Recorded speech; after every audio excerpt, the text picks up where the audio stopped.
Alrighty guys, Coach Victoria coming to you from Attleboro, Massachusetts, talking about March 12th. It's going to be that 200-meter benchmark on that rower. In the lobby, get people excited, start to talk about their goals, hype them up. We want them to have a positive, strong mindset going into this workout. The only thing you need to know is before we do that benchmark, you're gonna have time to help people prepare physically and mentally. We're gonna prime their bodies, get them all set. It is a switch style class, so you need to make sure that both teams complete block 1 before moving down to block 2 or block 3. Block number 1 on the tread is going to be a 4-minute tread. You're gonna choose an intensity that you can set and forget. Maybe it's a base, maybe it's a push, or somewhere in between. Block number 2, same idea, but remember, if you have not done the benchmark yet, the benchmark is the focus, so stay conservative. If you already did do the benchmark and you're back on the tread, your legs are gonna be tired. Reevaluate, make adjustments as needed. Block number 3 on the tread, the benchmark's behind you. Whatever you have left, we're gonna use in block number 3. Push base on repeat. We're gonna try to increase our push intensities if we can. We can lower our base, make it more conservative if needed to help support you. As a coach, block number 3, we coach the feeling, not intensity, because everybody has already done a lot today. Coming over to the floor in this 2G style class, 3 blocks over here as well. Block number 1, we're gonna have 3 movements to help activate the muscles to help us be as successful as possible in the benchmark.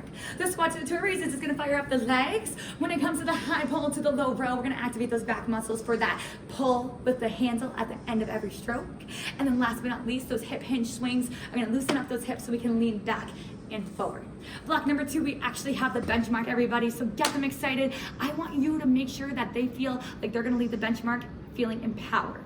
So remind them that if they match what they did last time, that's a win. This is the shortest benchmark, it's the hardest one to try to PR on. It won't happen every time, but we're gonna make sure that we celebrate all the good that comes out of today, team.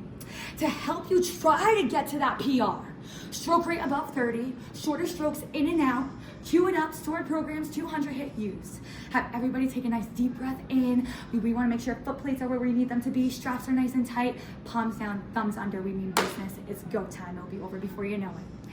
You're gonna take your amount of time it took you, enter in the challenge tracker. Block number 3. We're gonna see some movements, but we're also going to see a redemption row. If you did not love how your first attempt went, you can try to beat it on that second one. If you do beat it, we can update your time in the challenge tracker.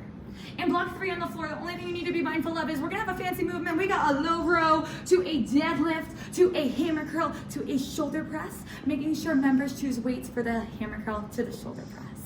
Other than that, guys, if you're coaching a 3G style class, treads are looking pretty much the same, floor is looking pretty much the same.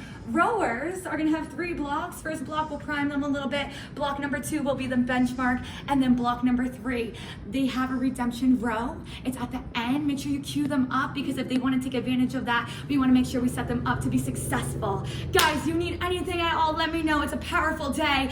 I'm here if you need me.